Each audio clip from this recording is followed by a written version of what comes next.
Board of Peace. ট্রাম্পের ঘোষিত তথাকথিত বোর্ড অফ পিস আদতে গাজার ভূমি ইসরায়েলের হাতে তুলে দেওয়া এবং মার্কিন ভূরাজনৈতিক স্বার্থ হাসিল করার এক নগ্ন সাম্রাজ্যবাদী প্রজেক্ট। মুসলিম বিশ্বের তাবেদার শাসকেরা এই নয়া উপনিবেশবাদী প্রজেক্টে সেনাবাহিনীকে সস্তা শ্রমিক হিসেবে ব্যবহার করতে চায়। হে মুসলিম সেনাবাহিনী, মার্কিন সাম্রাজ্যবাদের স্বার্থ পাহারা দেওয়া আপনাদের জন্য অপমানের। আপনাদের সম্মান নিহিত রয়েছে মুসলিমদের সার্বভৌমত্ব রক্ষা, নিজের জনগণের সেবা এবং দখলদারিত্বের বিরুদ্ধে দাঁড়ানোর মধ্যেই। বিগত কয়েক বছর ধরে সমগ্র পৃথিবী গাজার দিকে তাকিয়ে আছে। আমরা মানুষের যন্ত্রণা দেখেছি, আমরা মানুষের কান্না শুনেছি, আর পৃথিবীর সবচেয়ে শক্তিশালী সামরিক শক্তি দ্বারা সমর্থিত একটি গণহত্যা প্রত্যক্ষ করেছি।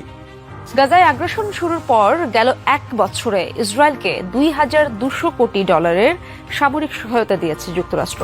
আর এখন এই বর্বরতার স্থপতি প্রস্তাব করছে একটি বোর্ড অফ পিসের। এই পদক্ষেপকে বুঝতে হলে আমাদের প্রথমে বুঝতে হবে আমেরিকার আসল চেহারাটা কি। মানবতা আর গণতন্ত্রের প্রলেপে ঢেকে থাকা এই চেহারার জন্ম আজ নয়, বরং এর জন্ম হয়েছিল শতাব্দীর পর শতাব্দী সম্প্রসারণ ও আধিপত্যবাদের মাধ্যমে। এর শুরুটা হয়েছিল এক তথাকথিত মহান মতবাদ দিয়ে, যার নাম মনরো ডক্ট্রিন, যা স্বাধীনতার জন্য নয় বরং আধিপত্যের জন্যই ঘোষণা করা হয়েছিল। সমস্ত আমেরিকাকে যুক্তরাষ্ট্রের একচেটিয়া প্রভাব বলয় বলে দাবি করা হয়েছিল।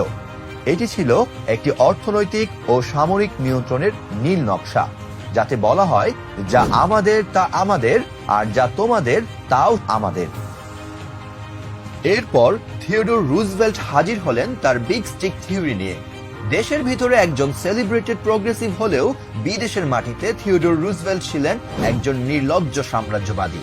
তিনি একটি বিপ্লব তৈরির মাধ্যমে পানামা খাল অঞ্চল দখলের পক্ষে ছিলেন এবং বিশ্বজুড়ে আমেরিকার ইচ্ছা জোরপূর্বক চাপিয়ে দেওয়ার জন্য নৌবাহিনী ব্যবহার করতে গর্ববোধ করতেন। তিনি বলতেন, নরম ভাষায় কথা বলো আর একটা বড় লাঠি বয়ে বেড়াও, যে লাঠিটি সবসময় আঘাত হানার জন্য প্রস্তুত থাকবে। এরপর আসলো হ্যারি এস ট্রুম্যান, যিনি হিরোশিমা আর নাগাসাকির নিরীহ বেসামরিক মানুষের উপর পরমাণু বিভীষিকা নামিয়ে আনার চূড়ান্ত সিদ্ধান্ত নিয়েছিলেন। এটি একটি যুদ্ধ শেষ করার অজুহাত হলেও মূলত এটি ছিল বিশ্বের সমস্ত নৈতিক সীমাকে অতিক্রম করে যাওয়া, যার মাধ্যমে বিশ্বকে জানান দেওয়া হয়েছিল যে বিশ্ব আধিপত্য ধরে রাখতে আমেরিকা চূড়ান্ত অস্ত্র ব্যবহার করতে কুণ্ঠাবোধ করবে না। পরমাণু যুগের জন্ম শুধু সায়েন্টিফিক কোনো এক্সেলেন্সি নয়, বরং এর জন্ম হয়েছিল নির্বিচার সন্ত্রাস প্রদর্শনের মধ্য দিয়ে। মূলত এটি কোনো একক যুদ্ধবাজ প্রেসিডেন্টের ব্যাপার নয়, বরং এটি একটি নিরলস জাতীয় ডিএনএ। ট্রুম্যানের পরমাণু বোমা থেকে জনসনের ভিয়েতনামের এজেন্ট অরেঞ্জ, ক্লিন্টনের ইরাক বোমা বর্ষণ থেকে বুশের ইরাক ধ্বংসের মিথ্যা, আর ওবামার লিবারেল ড্রোন প্রেসিডেন্সি, যেখানে তিনি তার পূর্বসূরির চেয়েও বেশি বেসামরিক মানুষকে হত্যা করেছিলেন। শুধু হাসিটা বদলিয়েছে, দল বদলিয়েছে, কিন্তু আমেরিকান সাম্রাজ্যবাদ আজও টিকে আছে।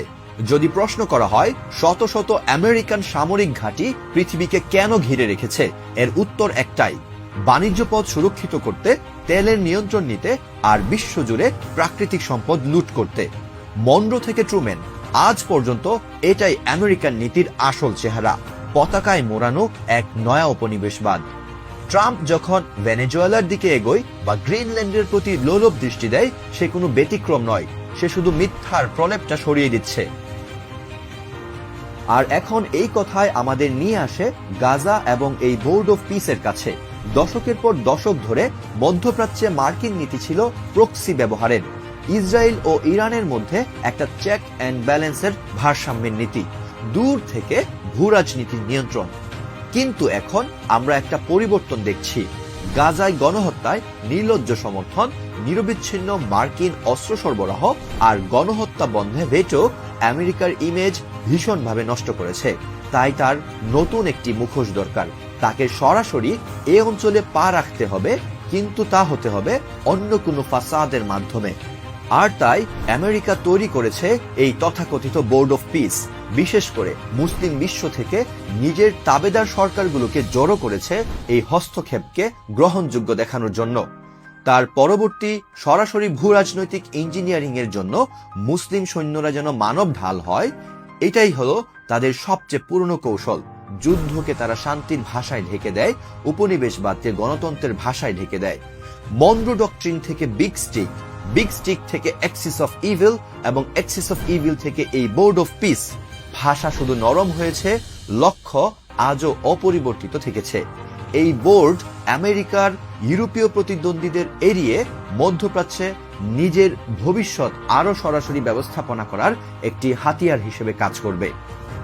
তাই মুসলিম দেশগুলোর, বিশেষ করে বাংলাদেশের মর্যাদা সম্পন্ন সেনা সদস্যদের কাছে একটি প্রশ্ন রাখতেই হবে, কেন এই শতাব্দী প্রসারী নয়া উপনিবেশবাদী চক্রান্তের সস্তা শ্রমিক হতে চান আপনারা? সেই তুচ্ছ ইউএন ভাতার জন্য, যার বড় একটি অংশই ফেরত যায় অনুগত সরকারগুলোর কোষাগারে? সেটার জন্য কেন আল্লাহর সাথে আপনাদের দায়বদ্ধতা ও আপনাদের নিজেদের মর্যাদাকে পদদলিত করবেন? কেন আপনারা অন্তর্বর্তীকালীন সরকারের সাম্রাজ্যবাদী স্বার্থ আদায়ের ভাড়াটিয়া হিসেবে ব্যবহৃত হবেন? সেই নারকীয় স্বার্থে যার হাত গাজার মুসলিমদের রক্তে ভেজা, যেই হাত ইরাক থেকে আফগানিস্তান পর্যন্ত দীর্ঘ ইতিহাসে কলঙ্কিত। এই অবমাননাকর মিশন ছাড়া কি বাংলাদেশ সেনাবাহিনী মাথা উঁচু করে দাঁড়াতে পারবে না? তাদের কি মুসলিমদের সার্বভৌমত্ব রক্ষা করতে, নিজেদের মানুষকে সেবা দিতে, নিজেদের পায়ে দাঁড়াতে তারা কি গর্ববোধ করে না? আপনাদের লিগ্যাসি লেখা আছে দেশবাসীর ক্রান্তি লগ্নে, ঘূর্ণিঝড় ও বন্যার সময় আপনাদের সাড়াদানে।